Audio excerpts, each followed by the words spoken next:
ओम श्री साईनाथाय नमः। आज की जो स्टोरी है उसे संकल्प कहिए, शिक्षा कहिए, जो मर्जी कहिए, पर हमें कुछ तो ज़रूर सिखाएगी। और अगर आपको कुछ वाकई सीख मिलती है, अच्छी लगती है, तो मुझे कमेंट करके ज़रूर बताइएगा। एक बार किसी व्यक्ति ने राजा को दो बाज भेंट किए, बाज के बच्चे भेंट किए। बाज होता है ना, तो उस राजा को वो बच्चे बहुत प्यारे लगे और उसने उनकी देखभाल करने के लिए एक सेवक नियुक्त कर दिया कि तुम इसकी देखभाल करोगे। वो सेवक ने उन बच्चों की अच्छे से देखभाल की और देखते देखते वो बाज बड़े हो गए। और जैसे वो बड़े हुए तो और शानदार लगने लगे, बहुत खूबसूरत लगने लगे। अब राजा उन बाजों को उड़ान भरता हुआ देखना चाहता था, उड़ते हुए देखना चाहता था। तो उसने सेवक से कहा कि इनको इशारा दो, ये उड़े, मैं देखना चाहता हूँ। सेवक ने इशारा दिया, दोनों बाज उड़ने लग गए। बहुत खूबसूरत लग रहे थे उड़ते उड़ते वो। पर अचानक क्या हुआ, एक बाज आसमान की ऊंचाइयां छू रहा था और वहीं दूसरा बाज आकर उसी डाल पर बैठ गया जहां से उसने उड़ान शुरू की थी।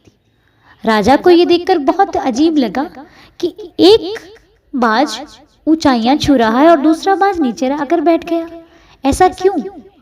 तो सेवक ने कहा, मालिक, इसकी तो आदत हो चुकी है, ये रोज यही करता है। फिर राजा ने कहा, मुझे तो दोनों ही बाज उड़ते हुए चाहिए। कोई राज्य में, नगर में ऐलान करवा दो कि जो इस बाज को ऊंचाइयों तक पहुंचाएगा उसको मांगेगा वो दिया जाएगा।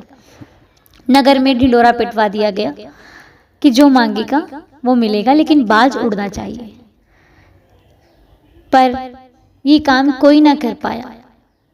फिर एक दिन क्या होता है, एक दिन राजा ने अचानक देखा कि दोनों बाज ऊंचाइयां छू रहे हैं, जबकि उसको उड़ाने के लिए कोई आगे नहीं आया था, लेकिन दोनों बाज आज ऊंचाइयां कैसे छू रहे हैं। तब पता लगा कि उसको उड़ाने में एक किसान का हाथ था। तब उस किसान को दरबार में लाया गया और उसे स्वर्ण मुद्राएं दी गई। लेकिन राजा ने पूछा कि जो काम कोई नहीं कर पाया वो आपने कैसे किया? तो किसान ने कहा, मालिक, मैंने कुछ नहीं किया, मैंने तो बस वो डाल काट दी जिस पर वो बैठा करता था, जिसका वो आदी हो चुका था, उसको आदत पड़ गई थी उड़ कर आकर उस डाल पर बैठने की। मैंने जब वो डाल काट दी तो वो अपने साथी के साथ उड़ने लगा। इसका मतलब ये है कि जब हम किसी बुरी आदत को बांध लेते हैं ना, तो वो हमें आगे बढ़ने नहीं देती है। हमेशा एक बात याद रखो, आदत उस चीज की डालो जो आपको अच्छे रास्ते पर लेके जाए।